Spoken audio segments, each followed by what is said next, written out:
All right, this is the first episode of the Controversial Corner. I am Cody Controversy Cox. I am your host, and with us today is Duane, the Iron Giant Crespo. So, Duane, can you give Yeah. us an introduction about yourself and your background into combat sports? Sure, man. Thanks for having me, man. This is kind of cool, dude. Episode 1, let's do it. I'm Duane, the Iron Giant Crespo. I'm a professional fighter. Obviously, you guys know from Power Slap.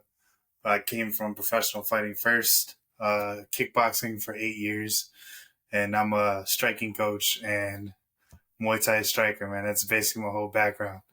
Fresh out of the military. So, going into that, you are from the military. Let us know what happened. What happened to you in the military that got you to the point to where you were disabled, and then how did you come Dude, out of that, and how did mixed martial arts save your life? dude, that's crazy. You're like, first question is like that question. I was in the military, I was in the Marine Corps, and I found out I was allergic to penicillin the way that you don't want to find out. Hold And on, stop. yeah, I'm allergic to penicillin as well. no shit. Yep, Hey, I that's am. cool, man. So Yeah, continue. dude, that's yeah. So like I found out I was allergic. I had my wisdom teeth taken out. They gave me penicillin pills, and then I was in the hospital, obviously. And so turns out that I had some bad side effects from it, and I just kept getting like these crazy little episodes, and my I couldn't walk for a while, I couldn't talk for a long time, and so they got me out of the military. And I think I found a MMA gym. Someone told me to go try it out like 6 months later once I was cleared to do some exercising, and I had a cane I used to walk around with, and I got rid of the cane when I started training. And then you just fall in love with the sport, dude. So I truly believe like if I didn't start that, I'd still probably be walking with a It's cane it's or a wheelchair. it's funny to think that you walked into an MMA gym with a cane, like you just hobbled there and you're like, I'm gonna do some fucking Muay Thai. Dude, I couldn't walk really. And I had a lot of issues back then, so they knew all the issues, and they're like, "Yeah, you can do this. Do it at your own pace. Do it at your own pace." And my pace just started getting bigger and bigger and bigger, and I'm like, I'm getting good at this. And So I got rid of the cane. My voice came back like a few years later, and so I started talking again. And yeah, so that brings us to Power Slap. Walk us through how you got invited to Power Slap and what was the most intriguing to you about going to get hit in the face for money. dude, I didn't know what this was. So like they had this. You've probably seen Facebook. There's a bunch of fighter group chats that they try to find people for fights, especially pro fighters. And on one of those group boards, it said try out for a new combat sport. They're like, we'll pay you to try out for this new sport, and that's all it said. It didn't say Dana White. It didn't say UFC. It didn't say nothing. It just said try out for a new sport. We'll pay you and we'll fly you out. So I put my name in a hat. They chose me. They didn't tell me any information. They're like, hey, it's just gonna be slap fighting, like the thing you see on YouTube. I'm like, okay, so it's like a gimmick, but sure, I could use the money. They fly me out, so I got my tickets. I was like, okay, cool. I got this. At least it's not a scam. I get a return ticket. Um, they flew me out, and the first thing I get there, they're like, hey, you're going to the UFC Apex tomorrow. Hey, you're doing this. You have an interview tomorrow here. Blah blah blah. I'm like, UFC Apex? They're like, yeah, Dana White's show. This is Dana White's Power Slap, and we're just like, okay, you could have told me that to get here. Like I was, I was like doubting like this was a real thing, and you're telling me that Dana White and we're at the UFC Apex, and I'm meeting these people. They brought me to the PI. I met Forrest Griffin. I'm like, this is crazy, and this is before they even mention it to anybody. So that was a really big deal. It's a whole surreal situation. This whole thing just it still doesn't seem real to everybody who's involved. But Nope. to go on to the next part of this, I haven't really seen a whole lot of people talk about the training and preparation that goes in to learning how to do power slap.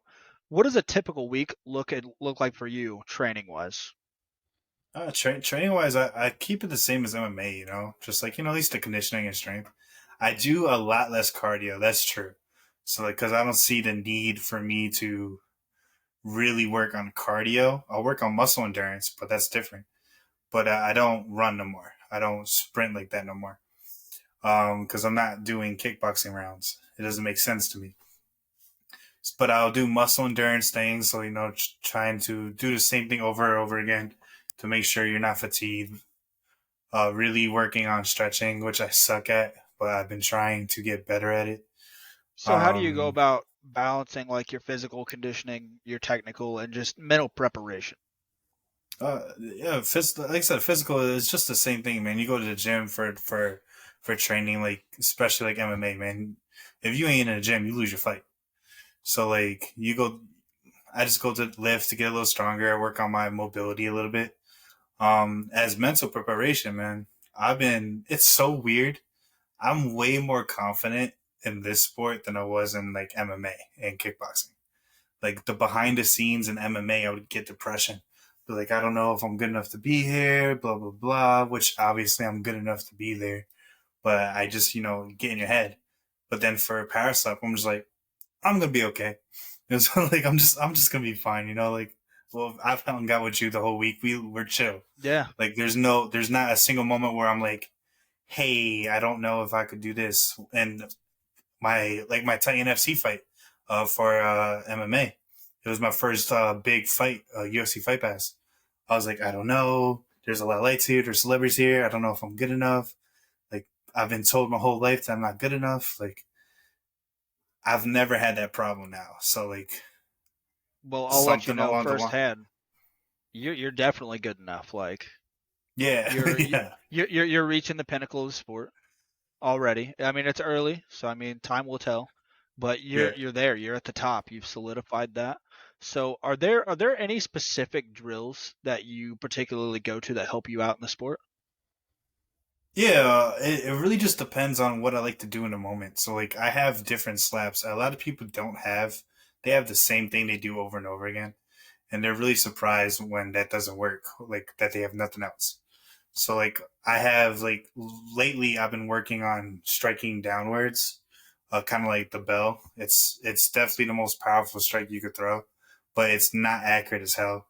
So, like, you literally have to work on it. And a part of doing that is, like, getting your hips down. And how do you get your hips down without moving your feet, right? So I have drills to make sure that my hips are going down as I don't move my feet. And I've been just working on that for the past 6 weeks, 4 weeks. So, yeah. So, I mean, that wasn't something I was going to talk about today, but since you actually brought it up, how did Camp Iron Giant go? Yeah, it's cool, man. Uh, a bunch of guys just they asked me for my training help, especially like the newer guys. Like you were also one of the people, and I reached out Yep. to everybody that asked me. I didn't reach out to anyone else. I just whoever asked me to help them, I decided to message them, be like, hey, I have a place set up, I have a gym set up. It's gonna be at this day. If you show up, awesome. If you don't, I'll do another one at a later date. And some people showed up. I worked on some different things, things that no one thought to do before, and it was really cool. It was really cool to see like the gears turn for the newer fighters, man. To see them like, hey, I could do this. I didn't know that there's more to just slapping. It's like, yeah, it's still a combat sport. There's so much you could do.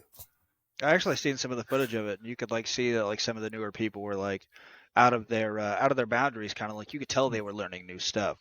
Mm-hmm. So whenever you're going for a fight again, I mean, you're at the top. You're at the top. What goes through your head mentally? Like, how do you mentally prepare yourself before a fight? I just want to be calm. Like I want to be so. I'll say I had bad depression in the past for fighting. That's not a secret. I've told people all the time. I had one moment that made me realize that hey, I could be good, and I haven't told anybody this really. So I'll say it here. So my fight for Titan FC, I fought a dude named Denzel Freeman. The dude's a stud. He's 4-0 MMA pro. He's fighting for PFL. The dude's a stud. And so I fought him, and I remembered the whole week I was just, I don't know if I could do this. The dude's an amazing wrestler. He's like Olympic wrestler. The dude's insane. Um, I don't know if I could do this. And then the day of, I was in my head. I was like, there a lot of bad things happened that for the event, like little things happen all the time in MMA, and it's Yep. like, oh no, they missaid my name once, it's little stuff that gets in your head, and I lost that fight because I was in my head. I did not show up as the striker that I am. I just literally kind of like gave up in there, not really, but like mentally. Yeah, the And old fashioned show up in the gym but couldn't show up to the fight that night. yep, absolutely. So, and then what changed my whole mindset from that day was crazy. Denzel, when he won, he got on a mic and he was like, "Hey, I'm gonna be real with you. I was terrified to fight him. I didn't want to fight this dude. This dude's really strong. I didn't want to fight him." And after that moment, I realized, why am I in my own head? Other people are afraid of me, and I didn't know. Like, I'm over And what here, what was his name again? Denzel Freeman. Denzel Friedman. If you ever get the chance to hear this, just know Duane Crespo versus you, power slap. Let's see it.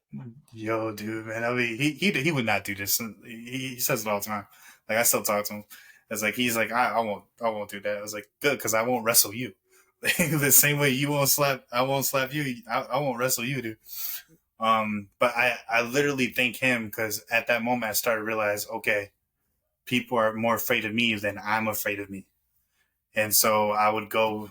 I got the opportunity for power slap, and I just kept remembering that moment. Hey, they're scared of me too. It's like, all right, cool. So They're the mo worried the about the moment go same things I'm worried about. the moment going into that fight, like you spoke about it, and so we'll go on to the next thing and say like, how do you approach analyzing and like just studying your opponents, like whenever you were going to fight that Olympic wrestler, like what went through your head as your approach to going into that fight? That one was interesting because like the game plan versus what happened was the complete different. And usually I'm not wrong on game plans, and usually the people around me aren't wrong. But we were so wrong that night, And I don't know if that's because we're in our own heads, but like literally that night was his night, dude. Olympic wrestler, and I'm a striker. He doesn't want to stand with me. I don't want to wrestle with him.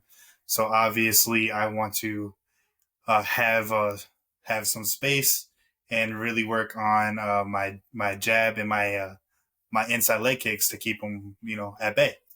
I'll put some pressure on his legs so he doesn't have to wrestle. His game plan was to not be touched by me. So I thought he was going to shoot. He never did. He was so far away from me, Taekwondo style, and was throwing these super long range strikes. And it just caught me off guard. You're like, what is going on? It's like, you're supposed to want the clinch. And this dude's like 5 feet away from me throwing sliding side kicks. And like, I had nothing for it that day. It was just crazy. So what is the importance of a game plan, and like whenever you're in the middle of a fight, how quickly can you adapt? Oh, I could. That's very. Oh, in those moments when I had depression, I couldn't adapt. Once the mind goes, the mind's gone. But like now that I don't have that problem during fight week and that stuff, I could adapt quick as I can. The game plans I have set, I'm going to do them. I'm not going to forget them because sometimes you forget them in a moment because all the lights and cameras. So like I've been very good at keeping myself composed, and I think that comes down to like literally like just believing just one little thing. One thing that helped me was, like I said, the same things, the same doubts that I'm feeling, the other guy's feeling too. It's going in their head. They have to face me. I know that, like, and especially in power stuff, I know when you face me, it's it's terrifying. It has to be terrifying. It's So like you were I'm the actually biggest. you Go were ahead. actually my deciding factor in going to light heavyweight because walking with you that whole week, and then like I'm a yes man. I'll always fight whoever they put in front of me. But walking around with Mm-hmm. you all week, I'm like, this guy is twice my fucking size. Like, Mm-hmm. and I was like, I'm gonna go to war with him. I was like, I believe in my abilities, but I was like, this weight class just these guys are giant titans, and I'm not big enough to be at that weight. Yeah, it's like you have the power, It's just like now the taking ability, because obviously since I'm bigger, I could take a little bit more damage. And I cut to get to heavyweight, so like I'm the biggest heavyweight in our division, and so I knew that everyone's thinking that when they face me, they're like, "Oh my god, this guy's big. Oh my god, this guy's powerful. Can I really put him down?" And so instead of me doubting, I'm starting to realize the stuff that they're thinking as well, and it kind of helps my confidence go up a little bit every time I fight. So let me know what is your strategy going into your power slap fights? Is there do you have a specific pre-fight ritual you do? And then whenever you're up there, how do you decide how you're gonna hit? So my ritual is the same. I just like staying calm. A lot of people are like, "Why don't you get hyped before the fights?" Is it because it's a habit I kept from the MMA world? You get adrenaline before you fight, you die in your fight, 100%. It's like you have that adrenaline dump before you get in. Guess what? You ain't getting past the first round, my dude. So like I just kept that kind of same. Like I'll take a nap in the back, I'll get the massage gun, and I'll really just work on that stuff and just stay calm in my walkout. I want a cool, nice song, but I'm just gonna chill. And So I've then, noticed that with you. yep. And Like then we'll just switch. the Chembeo thing, like it was super. Yeah. I was vibing with your walkout song Yeah. because like it's crazy how much you and I have in common. Like even the penicillin thing, because like Dude. the conditions of my parole thing. Whenever I walk out, I never walk out to anything heavy because I've gotta stay calm. hmm I So don't I want to mean, lose the fight before the fight starts. I do not want to lose before the fight starts. and a So lot of people I, don't realize that. So that's the newer guys, and they're wondering like, man, why was I like twitching before I was going? I was like, because you're like, yep. ah, like your adrenaline's pumping, man. You want that in the middle of your fight. You don't want that before, because like that dumpy feeling, and now you feel tired in your arm, and you can't swing your arm the way you want it to. Like I don't want that at all. I want to be able to feel that adrenaline as I'm getting hit, and being like, that didn't hurt, cool. And then once I coming down, it's because my hand got raised and I'm coming down now. You know, like that's the perfect moment if you could figure out how to find it. Or whenever you immediately get slapped, you get recovered. Yo, that's such that's so cool, and like it's a badass moment that no one caught. Like no one That really thought about it. being in the moment, I was like, "What did he say?" Yeah, no, for real. Like the fighters understand, but like you know, even like the commentators and fans, they don't get what's going on. That you get a whole minute to recover, and you have to be back in the box ready to hit. And once you're recovered, the defender has to come back, has to set up. He can't go away no more, and he has to do exactly what he's supposed to.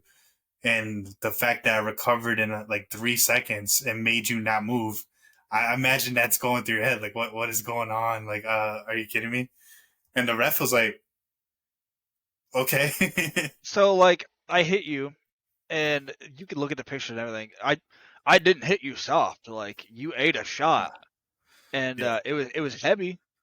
And the moment you said recover, I was like, "Oh, guess I'm just not doing anything now." The funny thing is, out of everyone that's hit me, I've only felt your shot. Like I have the other shots I haven't felt. Like they just hit me and I don't feel anything. I only felt your shot. I was like, okay. I was like, there's something here. This okay. Well, so I hit you, and I was like, "You ate it," and said recovered, and I was like, "Okay, so this guy's just not human." Yeah, I appreciate it, man. And then and Peel people, his skin back. Let's see the iron. it was Iron Giant for a reason. But to talk about like game plans, I'll tell you mine against yours.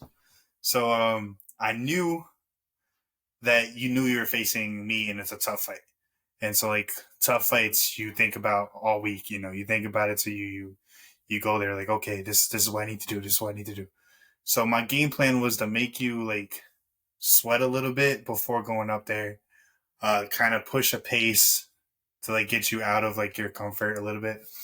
So like my walkout song, everybody they walk out, they walk straight to the ref. They put their gear off and they walk straight on stage. Nah, like I walked out there, I talked to Rob, and you could see us talking, but we're not saying anything. I literally whispered to his ears, like, "Hey, we're just gonna let the music play for a little bit. I want him to stand up there for a little while, just you know, just chilling." And he's like, "Yep, we're gonna do that." And so we just sat there right next to each other, not saying a word, and we're like, "Do you think it's good now?" We're like, "Yeah, we think it's good now." And we just walked, you know. And that's just like the experience of two MMA corners. Just like we're gonna have a person stand up there for a little longer than they're supposed to, and I was it ended vibing up with it. working. That song was good as fuck. Yeah, but that's the Uh, thing. Like you're not supposed to. You're supposed to be like. But then in what you start looking at the crowd, you're like, you're just like distracted. so It was a cool game plan. what is the biggest challenge that you faced in your career, and what did you do to overcome them? So like power slap or just in general? Do what? Just so we've Power talked slap or about the going we talked about going against the Olympic wrestler and stuff. So I would say yeah, let's go with power yeah. slap. What's the biggest challenge you faced in your career, and how did you overcome that? And then after that, we will go through what is the most memorable moment in your career. So the biggest obviously is I lost. So I didn't know I was gonna lose in this league, especially because getting hit before the bell and getting hit the bell's first strike, it didn't bother me at all. Like no reaction, my head didn't move. Like I ate those shots and it didn't feel nothing from them. So when I lost that day and I woke up from being knocked out, I was like, oh, I didn't know I could lose. I didn't know I could knock out. I thought I was always going to win like judge decisions because I'm more skilled. I always thought that I could eat the shots because they didn't hit hard. And I started to realize in that moment, like, okay, there's a way to beat me. What am I going to do? And then, it's Power Slap. It's Dana White. So I'm like, shoot, I lost. Am I going to get another opportunity? Am I gonna fight? If I lose again, do I get another opportunity? So like those doubts started to come in because like I like this sport. I didn't think I was gonna, but this sport's fire. And so the doubt started to come back, and I think fighting you, and obviously you're a tough guy, and there's nothing taken away from you. Like me beating you has nothing to do with you at all. And so like I won, and I'm like, okay, cool. I could continue to do what I want to do. I'm trying to get better. I just fought a good person. I beat a good person. I'm on the right track, you know? So how did you deal with the setback of taking a loss to the bell? Like, let's talk right as soon as you lose. What's the first thing that went through your head? Dude, so the first thing is I woke up in an ambulance. Like I walked off and everything like that, but concussion and stuff. You lose time. So I woke up in the ambulance. That's what I remember. And I remember saying, "Ugh, I got knocked out, huh? I don't know if I want to do this again. Like I don't know." And I had to watch the fight over. And I watched the fight over, and I was like, "Oh, it's a close fight." I was like, "I think I was winning," and then I got knocked out. Perfect. Okay, cool. He won that day. It's not like I got killed. So I was like, "All right, that's fine." What helped, which is crazy, dude. So my mom's a short Hispanic woman. She's super stereotypical as a Spanish woman from Puerto Rico, and super against fighting. So when I was a professional fighter, she's like, "You need to quit. This stupid. No, no, no. I don't like it. This, etc., etc." And she's like that the whole entire time. And obviously, that could hinder the relationship. And she had a watch party for Power Slap One with her friends and family at her house, and I didn't know she did this. And she watched me on TV, and she saw me lose pretty badly. I got hurt, obviously, on TV. And you would think that she would text me saying, "See, this is why you don't do this, this, etc." I get a text from her saying, "It was really cool to watch you on TV. Don't give up. Keep practicing. Keep working at it." And I was like, "What? What you say?" It's like, that's. And so I screenshotted it, and like that moment on, I'm like, even my mom is like supporting me right now. It's like this is crazy.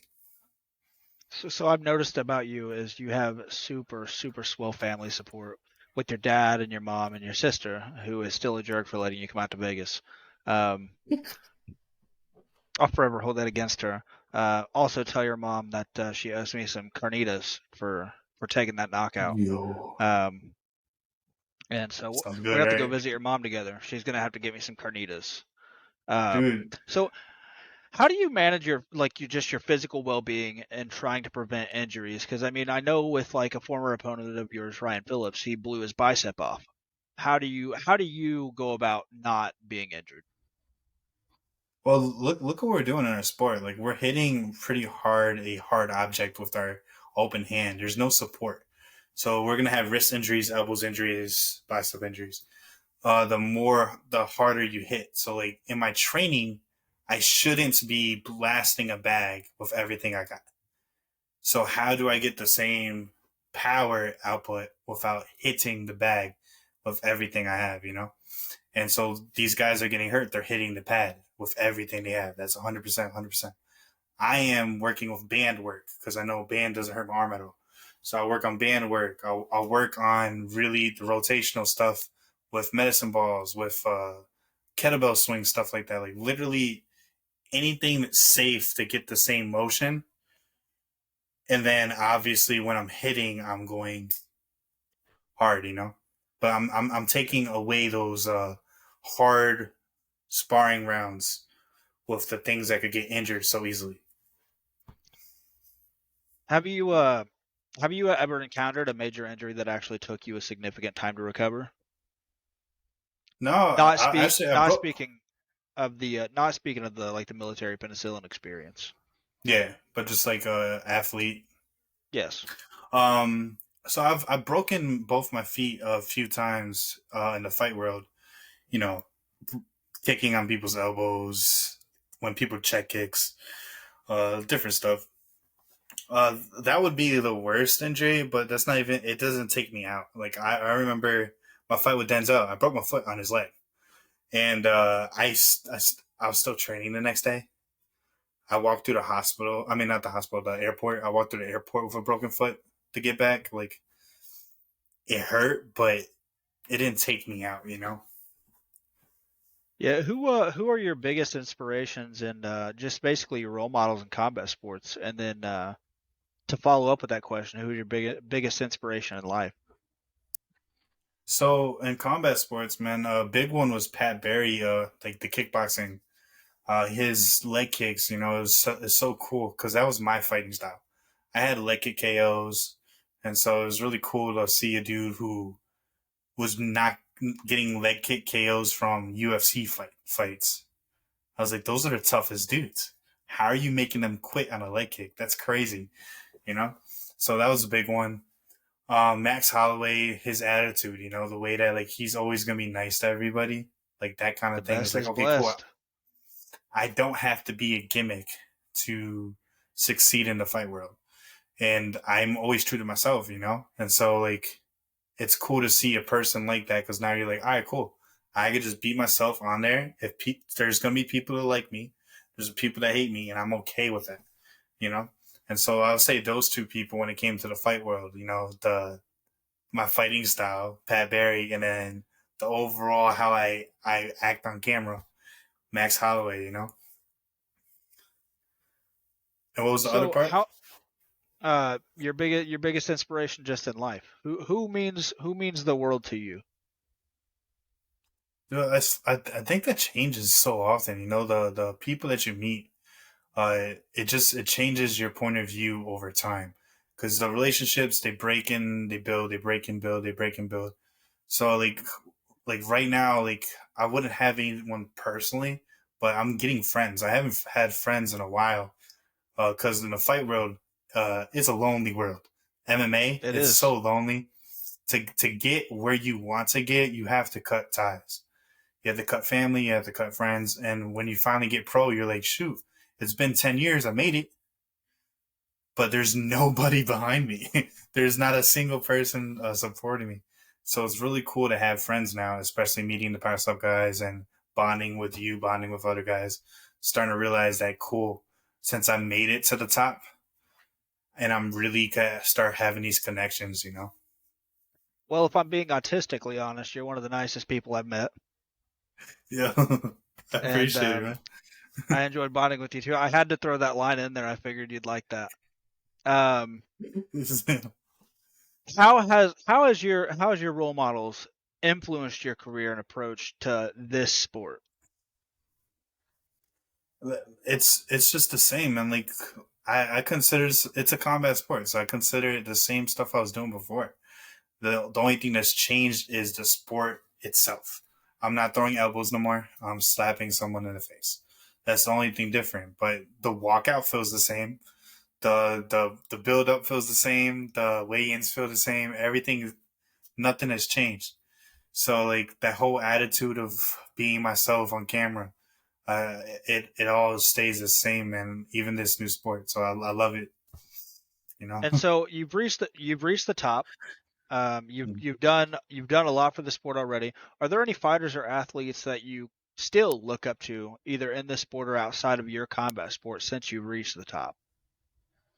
So I'll say outside of the sport, man, you look at these athletes, man. No matter what, yeah, I'm in the list too for athletes, but you still feel like a kid sometimes. Like you could watch basketball and be like, man, Steph Curry, and you see him in the street, you're like, oh my god, Steph Curry, you know. And so like I still look at these dudes like they're showing like their true colors on different sports and really just doing things. Like I forgot what this kid was. This kid he's brand new in the NBA, but he's already like donating like $2 million to charity. And I forgot what his name was, but this dude was. I was like, "You kidding me? You got your first big paycheck and you're helping the community out. That's the coolest thing I've seen, man. I don't care about the gimmick guys. Like you're really trying to like help where you came in a bad neighborhood. That's fire. It's like I come from a bad neighborhood. I wish I could do stuff like that. That's really cool, you know. So like anytime I see in different sports these people being true to themselves, JJ Watt from the in NFL, that dude's a really humble, nice guy. Like it makes me realize that I'm not out of place because I'm like the only person that's being nice in our league, you know, besides you and a couple other guys. But like I realized that there is a spot. Well, so notoriously, and about me, like I was nice to you and everything, but before with Turpin, it was obviously a big show out. But I don't like to praise on myself a whole lot because I've got to shoot that different look on TV. Um, Yep. but I mean, doing nice things like you talked about, man. Whenever I left our fight that night, I went and I gave my shoes to homeless people, man. Just showing out, doing nice things. I'm I, upset I didn't think about that stuff in the past, dude. yeah, They it gave was us it was they stuff. gave us they gave us so many of those McDonald's one shoes from the last fights till they changed it to the new shoe. And I had like 8 of those pairs during the house. They gave me so many. And I just left them there. I didn't think about it. And then Vern's like, yeah, I gave them to like the homeless guys. I was like, and he's like, I gave Yeah, and my weigh in food packages too. The food packages they give. He was like, I gave them to them too. I was like, I didn't I think did that. about this. I threw all of that away. I I did. was I like, gave my every hydration kit I've got. I gave it away too. It was just something I I like didn't to do think out about there. it. Well, I didn't know Um, this was like a thought. I was like, shoot, I'm gonna do that next time because they give us too much. yeah, they give us that stage to present ourselves, and I mean, I don't have to be the nicest guy in the world on stage, but I Mm-hmm. mean, outside of there, I could give back to the community, and I mean, Vegas isn't my community, but I got my spot and I used it. Yeah, Um, for sure. but let's talk about your future. What's your short term goal, and then what is your long term goals for the sport you're in now? And do you ever see yourself return to MMA at any point? So obviously, like, well, they asked me if I wanted to do MMA in between this because they wanted full time guys, and I was like, I'm here. I'm here for till I'm done. You know. So I won't do MMA or kickboxing till I'm done in this sport. And hopefully I'm not done for a while because this is a really cool opportunity, big moments, you know, and honestly, it's the most fun I've ever had. But short term goals is winning this next fight. That's a real short term goal because that's in a couple weeks. So winning this next fight, and getting a redemption fight with the bell. Like you know, like doesn't really matter what happens in a fight, just to get the opportunity to redeem yourself for your only loss, for a big moment. Because if I won that fight, I could be champion right now. So like getting that redemption fight is a really big deal to me. So if I win this one, it's a huge moment. It's like I know I'm getting the opportunity to redeem. And if the bell wins, he's the greatest in the world. You know, if he doesn't win and I win, I am the champion. So that's a cool moment that I want to try to reach, and just one more fight to do it. You know. That trilogy As fight would be for sick as fuck if you beat him, though. yeah, yeah, because then the trilogy, yeah, that'd be crazy. Because that's especially like if they don't make it right away. Let's say I beat the bell and they make him fight somebody, and he dominates, and he fights me again for the third. It's like these two are the best on the planet. Who's number one? Like that'd be the coolest moment, you know. And just to be in that conversation is something that I didn't know I wanted, because I didn't know slap fight was a thing, and now it's something I really want. You know, it's a dream that I'm trying to achieve. But as for long term goals, I'm trying to build the sport. You know, people there's a lot of people that are doubting the sport because they say that injuries, blah blah blah. It's they're not athletes, they're not fighters. You know how many fighters are in the freaking card? Like if you just count MMA fighters, you know how many just MMA fighters alone are in Power Slap? Like There's a lot. I know they don't. I was like, I know they don't understand that, but um, to build this sport and like make the skill level go up, because my coaching, I'm a pretty good coach. So if I could make the sport look like, you know, appealing to everybody, because everybody just thinks that everybody could slap. Like, oh, any person could slap. It's like any person could kick a soccer ball in a net, but you're not going to be Lionel Messi. Like you're not going to be Ronaldo. You know, you're not going to be those guys. They're the anomalies of the soccer world. And yeah, any human being could throw a slap to somebody, but you're never going to be as good as me unless you practice like crazy and understand that it's not just a slap. There's so much going on that no one sees. So long term would be to bring knowledge to everybody in the sport, make the upcoming guys better. So the sport itself, that way when you see a number 2 ranked fight a number 10 guy, you're like, I don't know who's going to win, because that number 10 guy learned how to strike from him. It's like that dude's not a real number, like not a real low rank. Or so like we see these first fights, like really tough fights. Like I want that. I want the progression of you really are going to get the best in the world because I'm helping getting people better. Yeah, that's good to hear. And so, like, you spoke on being a good coach.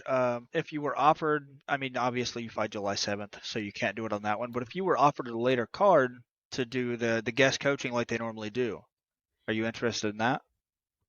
Yeah, I'd absolutely do it. The thing is, like, that's like people they hear the coach word, so like, oh man, you're coaching, the coach, and it's like they're cornering, and like Yeah. they're cornering, and I you know the difference, but everybody else doesn't understand the difference. It's like cornering is very much needed, 100%. But it's not teaching anybody.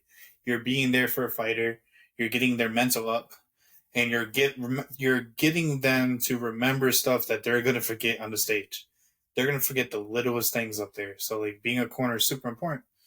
But I love the teaching role. I would love to have like if the power slap was like, hey, we have 20 guys that are new. Can you do a camp real quick for them and get them better so they could fight? And so that's the stuff I would love to do. But absolutely, I would corner. Um, Anything with power slam, man. They want me to matchmake, I'll matchmake. If they want me to do anything, I'm down. You know, So I'm happy. go ahead. No, I'm just saying I'm happy here, man. Yeah, so going on that, like, and you pointed it out, like a lot of people don't know the difference between a corner and a coach. Do you believe that if we had the choice, because I don't believe we do right now, but do you feel like you should be able to bring like your own corner from your gym or something among that snake? Because a lot of the time, people don't know you. Like whenever they corner you, they just they're telling you stuff, and you're just kind of like, that's not me. Nope. Especially so, I would love to bring people in. I've talked to Frank about that in the beginning, but they're doing it this route, and he made a good point. It's like he made a good point. He's like he doesn't want people cornering right now that don't know the sport, and it's true. The coaches they've never done it before. They're not going to know the rules. I get it. However, devil's advocate. they're never gonna know the rules if they don't corner one fight. So um, but they so one thing that Parasite doesn't understand yet, like and have the breast that they don't understand is a corner is for the mental of the fighter. That's what they're for. Like yeah, they're there giving them stuff, but it's really strictly for mental. And there's no one in the back room right now with the fighters because there's the corner has to go every fight. So he's Yep. doing every fight. There's no one in the back room.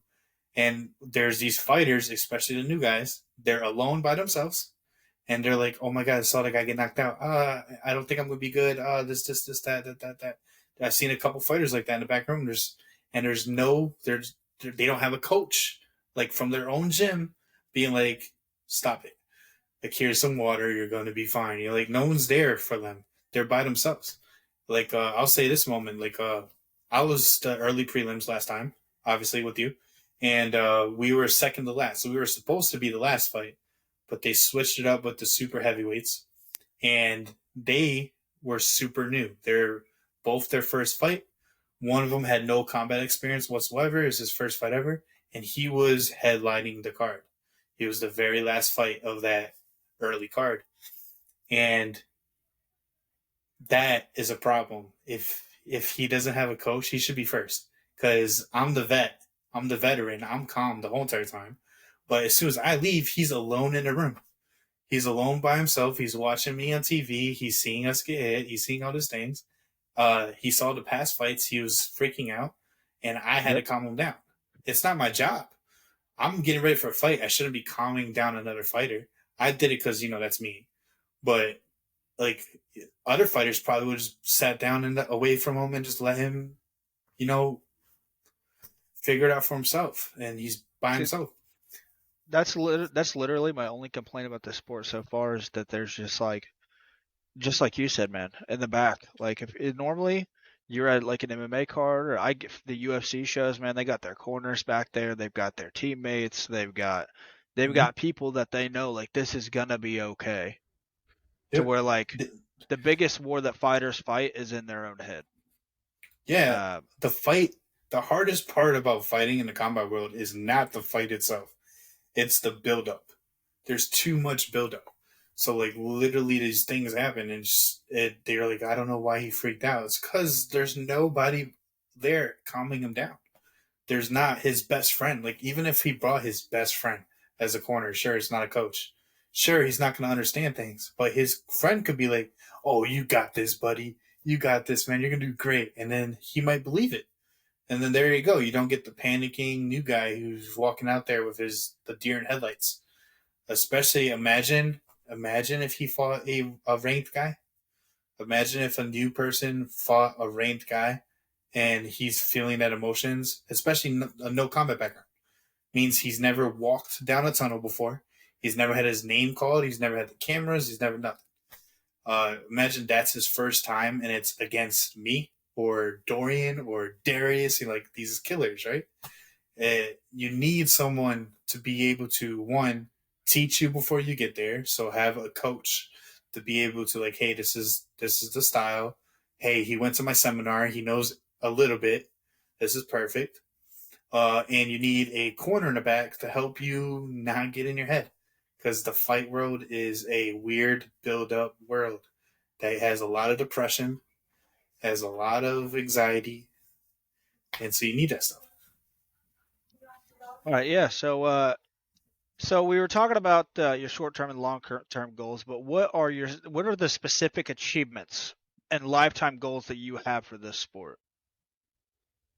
Man, I would say like I'd love to have a belt. Like I just the have a championship belt would be cool.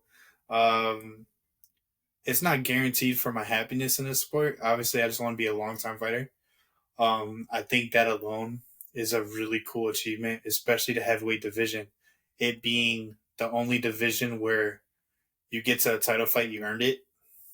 At least right now, those guys. Not saying that they didn't earn it. It's just like if you have a losing record in most leagues, you're not going to get a title shot. Um, but the heavyweight division, like it's so cutthroat just to get a contender fight. is a hard thing to do. So being in the league long, it would give me achievement. But obviously, if I get a championship belt, that'd be great. If I defended it a few times, that'd be amazing. If I was able to move up in weight class and get that belt too, I think that would be the the finishing of this whole career. To have two belts and a bunch of the defenses and be like, okay, he's the best slap fighter. He's gonna coach now.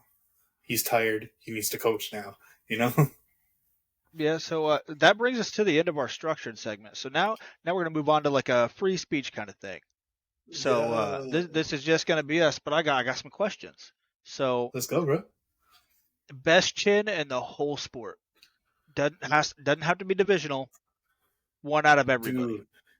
Dude, it changes with time because we get to see more and more of these fights. I would have said me, but I got knocked out. So you can't say me no more.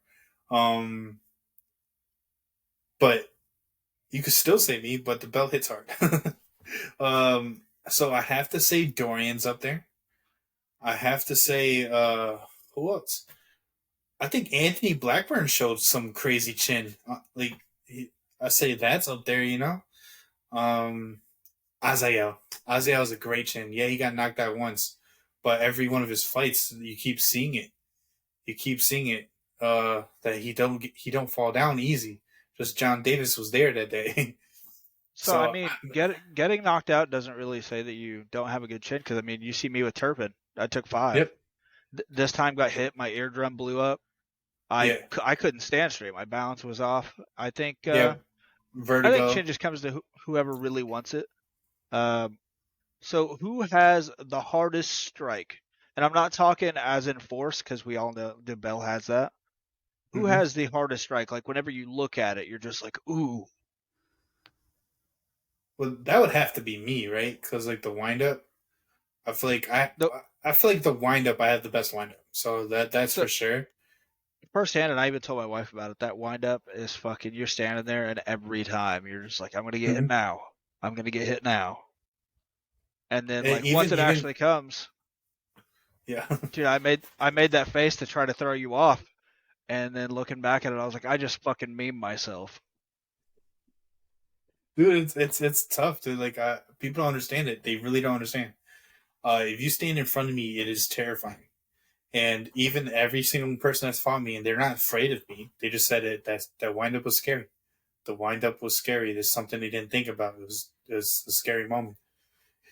I like it. And then even like training with the bell like last weekend, and I did a different wind up for a different strike, and he was like, "That was terrifying." He was like, It was like I didn't like that, and he was holding a shield.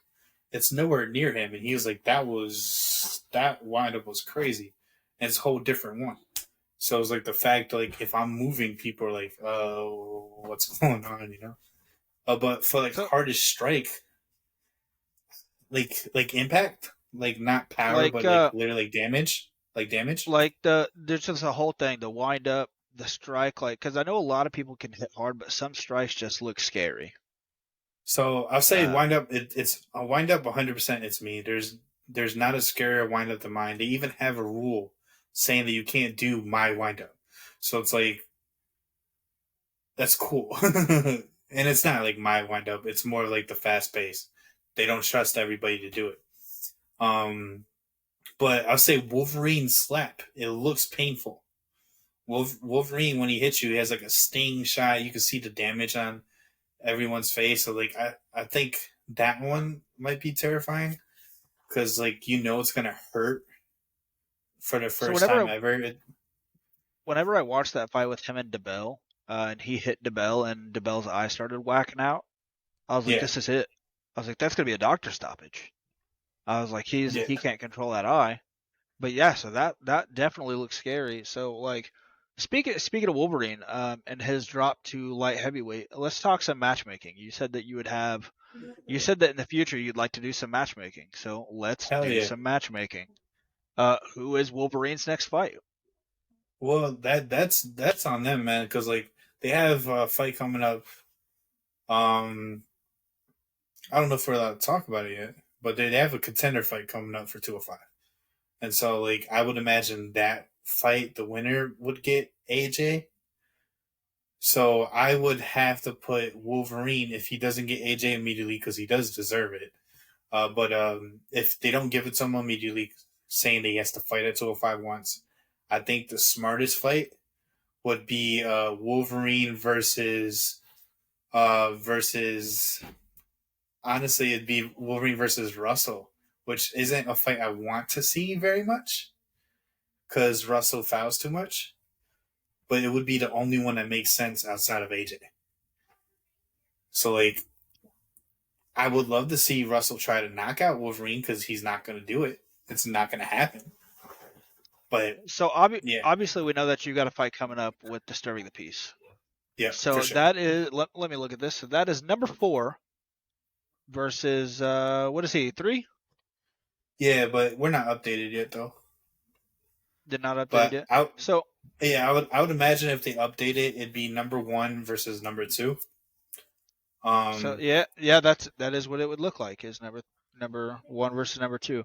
So how do you see that fight playing out? Because that's watching both of your guys' last fights. Obviously, I was part of one. yeah, But both of you just fucking awesome chins. You both smack hard as shit. Like, yeah. how does that go? I I truly believe that there's not many people that could beat me in a judge's decision because of my accuracy and skill. I think he has to knock me out the way. And I can't say I don't get knocked out because I we've seen it. It's possible. It's hard to do, but it's possible.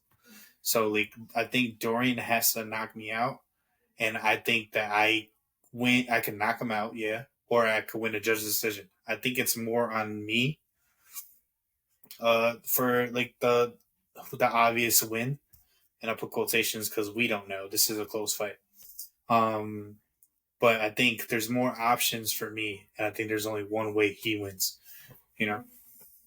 So I can't pick who wins, and I've looked at that fight, and the whole time I'm just like, I don't know who will win this fight, but I can call the outcome. And I don't think either of you guys are knocking each other out. I think it goes to the judges' scorecard because you both have a chin. Like I said, Mm-hmm. I wobbled Turpin, I hit you, you didn't fucking move. Yeah. Um, and I mean, you look at that shot, it was hard. Like even the commentators commented on how it was hard. And then disturbing the peace, 8 shots from the destroyer. I think that fight is a war. I think you guys are both going to see some damage on your face, and I can't wait to see it. Like Yeah, that. it's a fight that I'm excited for because I want the fight where people always ask me like, "Hey, why aren't you like getting animated?" I was like, "I'm on the spectrum, dude. I don't do anything that this doesn't let me. Like it just does it on its own, you know." So they're like, "Be more animated." I was like, "A fight has to do it for me. I have to get excited in the moment." And I feel like a Dorian could bring that out of me. A fight where we don't know who's winning. Because if I don't know who's winning, we're gonna have fun. And we're gonna be like, "Oh, let's go!" Like if I truly believe it's close, if I believe it's I'm winning by too much, you see it in my face. Like, Well, so I had fun in our fight because something that you did that made me laugh internally was I slapped you and you're like little low on the neck and I'm like dude, like we were friends before this, we're opponents now, stop giving me advice. dude, I can't help what is said. Like Like it just it almost made me break character. Like I wanted to laugh. well, I'll even say this. Like I really can't control what I say. Ryan. When I fought Ryan, there's a lot of animosity between me and him in the house because he was trying to get under my skin, and he was doing stuff that would really do it, and it worked. But in the fight, like I said, I don't control what I say out loud. I was cheering for him the whole entire time. Like you watch the fight, they don't show the whole fight, but you watch it. I'm like, "Ooh, good job, dude! You hit really great! Like, oh my god, you took the shot! Oh my god, that was amazing!" I was like, "Dana, where'd you get this guy? Like, why am I doing that?" It's like, come on, man. So back to the matchmaking a little bit. We've talked to heavyweight. So Ron Botta's moving down. Number one versus number two. That leaves in the rankings you would have Ryan Phillips, he's injured. Frank Holland. Turpin's going down to 205, correct? Yeah, he's going down to 205. So that leave in the top 10. That leaves Frank Holland, myself if I'm still there, and Matt Strickland. So let's go with the if they put Frank Holland against Matt Strickland. How does that go? Honestly, it's hard to tell. We don't know about Stretch's chin. One fight doesn't give me any enough information whatsoever, you know? And he fought me, so there's not any information whatsoever there. So I would have to put body types into this because I haven't seen anything from him. So I would say that Stretch should win that fight because Frank's on his way out. He's amazing. He's great skilled. He hits the same spot every time. But honestly, like you could wear him down. He gets third round knocked out a lot. So like you could wear him down with the slaps. So I feel like Stretch could win that fight if that ever happened. It's probably not the fight I would match up. I would match up Frank the Tank versus Ryan Phillips. I think that's a better, more round fight whenever that would happen. I And would then I match up would Frank the probably, Tank. I'd match up and I Frank would the pro, Tank versus me. yeah, that would be a good one too. It's very similar builds. It makes sense. I think Stretch, it makes more sense if he fought Stony Egg, who's coming through, or Brian Dozier, who's coming through. I think those fights make more sense. All right, so that moves us down to light heavyweight. Let's talk the elephant in the room. Let's talk about Vern Cathy. I hope that it's not what we think it is right now. Like, I really hope that it's not like he doesn't have a chin. Because he's the hardest hitter at 205, without a doubt, 100%. Once Wolverine goes down, it's those two. They're going to be the hardest hitters at 205, without a doubt. And if it's true what we think and Vern's chin's gone, then all of his fights are a coin toss. If he wins the coin toss, he wins the fight. If he loses the coin toss, he loses a fight. And that's not something you want to see in this league. You know, so hopefully he's working on defense. Hopefully he's getting that down because we don't want to see where we could predict the fight too easily. So, going on light heavyweight rankings, I'll tell you what I think, and then you tell me what your thoughts are of that and what you would change. So I would say Klingball versus either Russell or returning T.J. Thomas to see a number one contender, or just give Klingball the title fight because I mean he did show out. He's 2-0, and he won by knockout both times. No, he went to decision once. But so I've got that, and then I don't know what to do with Russell because obviously, like the you said, he fouls too much. And I love Russell, but I just don't know. Maybe Russell versus Donovan Cross or Isaiah Keones, and then I would go with Cody Krasnick versus me, light heavyweight debut, and That's a then close fight. Devin Swan versus Robles. So I I don't know if Robles is coming back. Um, it's hard to tell. I'll start with this. I know who Alan Klingbeil is fighting for this next card, and I called it. This is what I thought was going to happen. I don't know if we're allowed to talk about it. Did they mention it on their social media yet? No? They have not. Yeah, so until they do, man, I can't say it. But that fight made sense to me. And I think that's a contender fight. The one who wins that fight could get an opportunity. So I guess everybody will find out July 7th.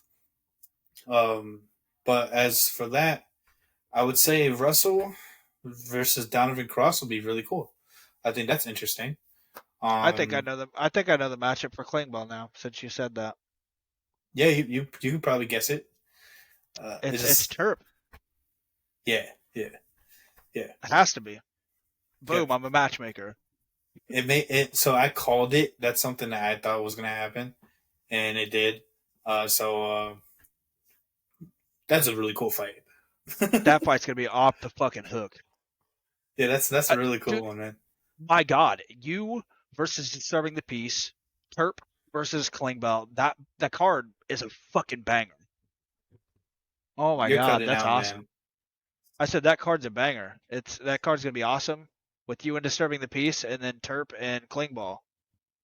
Fire. That Oh, card's and fire. yeah, it's pretty cool. Since there's no title fights, you gotta get some cool fights in there. And are you gone? No, I'm here. Okay, your just screen went away. So yeah, the card is crazy. There's no title fights, but was it we got Cole versus Waylon Frost? Like that's a cool one. I don't think it's one sided like everyone thinks it's gonna be. I think it's a close fight. But we got these tough fights. Like I don't know who's the headliner of this July 7th card, but I think it's me. I make sense. I don't know. And if there is someone else who's headlining, what fight is crazier than me and Dorian? So that has to be interesting if they're holding something in their pocket and they're It like, has to be "We you and got It something has for to be you you and guys." Dorian or Terp and Klingbeil. That's the only options for main event, I'd say.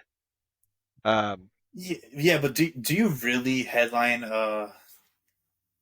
Terry versus Allen? Like that doesn't make sense. I feel like it's a good fight, like a feature prelim or the opening on the main card. I think that's a cool fight because Austin Turpin's really outgoing. But like headlining show over some of the other fights, it doesn't make sense. I think they have something in their pocket.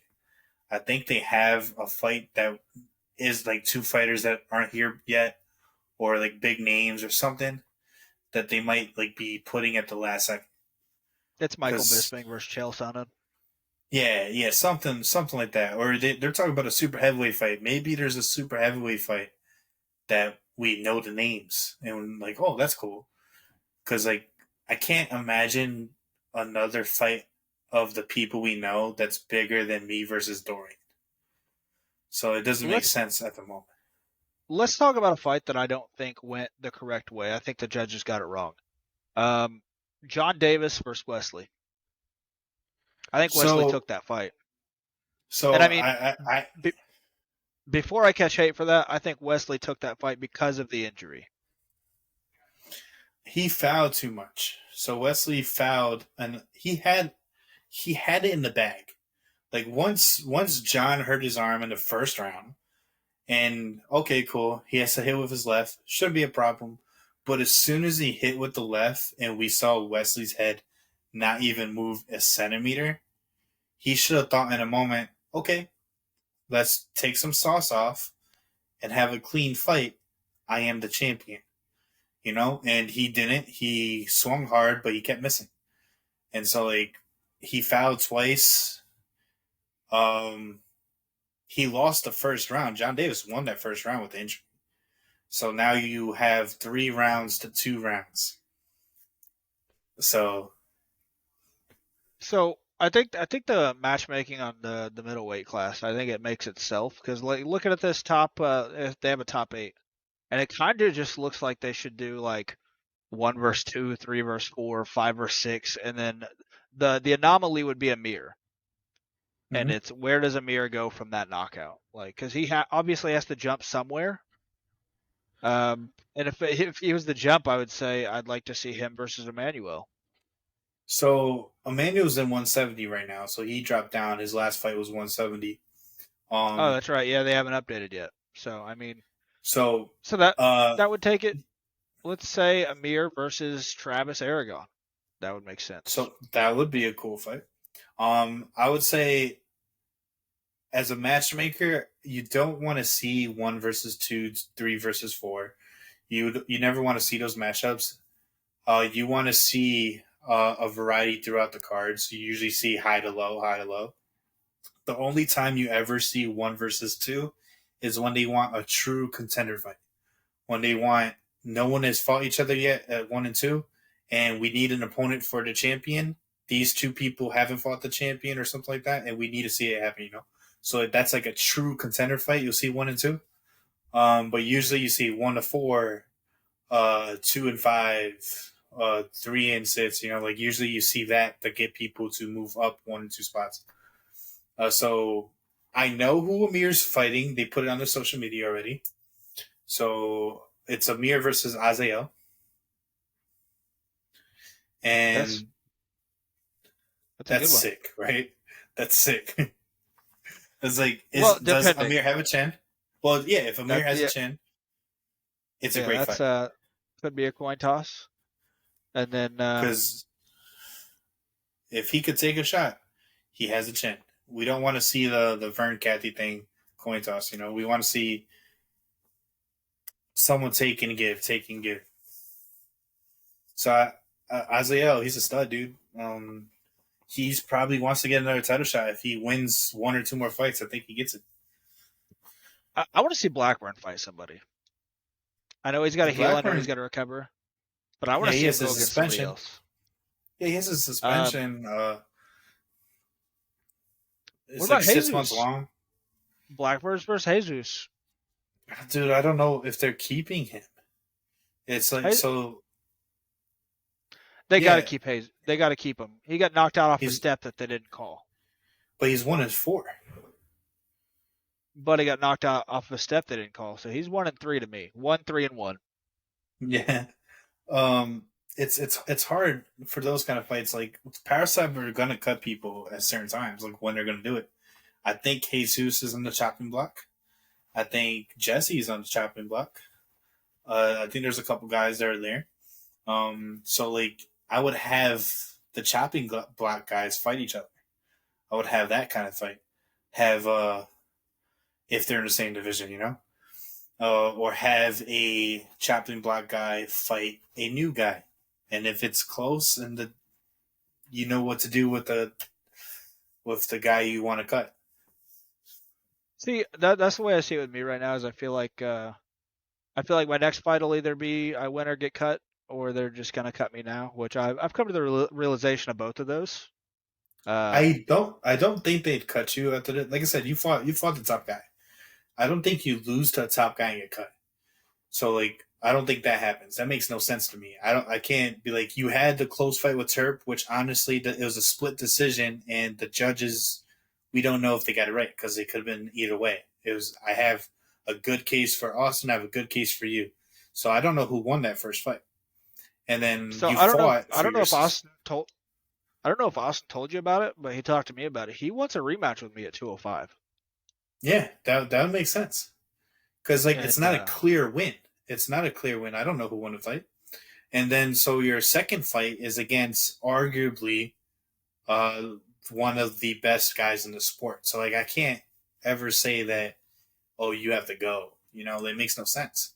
It's like have a person you fight another person in your same skill level and see what happens instead of like okay cool this dude was obviously here. It makes no sense. all right, so that brings us. So we're starting to wind down on this. So there's a couple things I want to go over, and that is, I want you. What do you have to tell the world?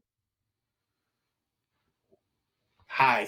What you mean, man? What No, you mean like to no, the there is something specifically you and I have talked about every single time we've talked, and you've got to tell the world.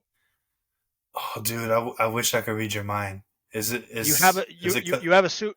You have a superpower I've okay? talked about a billion times. Yeah, Tell all right. tell the And kids at home. What all are the right, so limitations? What are the limitations on people who have autism? yeah, so I'm on the spectrum. I have autism. I've had it my whole life. I never knew till I was like 25 years old, where people started to be like, "Hey, you want to go to see if you're autistic?" I was like, "Sure." Um, yeah. So limitations, like I didn't know. Like after talking to you, like I really didn't know that these are conversations that people have. Obviously, Um, I just thought of it as never telling people that I have it because no one notices really unless you look too hard. Because obviously my facial expressions they never change. Um, I say what's on my mind. I have my routine and stuff. Things do bother me. I have sensory issues. All that other stuff like that people with autism have. But I didn't expect that there is no people in the sport as advocates. There's no people in the sports world. There's not athletes out there. I was like, it's hard to understand that because we're niche guys. Like people with autism, they have a niche and you get good at it. My niche is sports. Like my niche is competing in sports. I like learning and physical activity, so I got good at physical activity. Um, so if you are on the spectrum and you think that like, oh, you can't do this, you can't have a job here, your family's telling you that, like, why? Like, you're good at something. You could be that specific thing at the whatever level you want to do. You just have to understand that it's not their choice, it's your choice. Like it's simple as that. Like people are gonna tell you no, and the only one you have to listen to is yourself. Yeah. So, and I know you got shirts made, and I coined that term, so you should get that shirt made. The Iron Giant, autistically honest since your birth year. Yeah, dude, I need to write that down because I we gotta get that done because that's cool. And I could have like the colors, the puzzle piece, so that'd be kind of cool. Yeah, and then But so do you have anybody that you want to shout out? so I don't have any sponsors at the moment. You could just plug my Instagram, Twitter. You guys could follow me at Iron Giant underscore slap.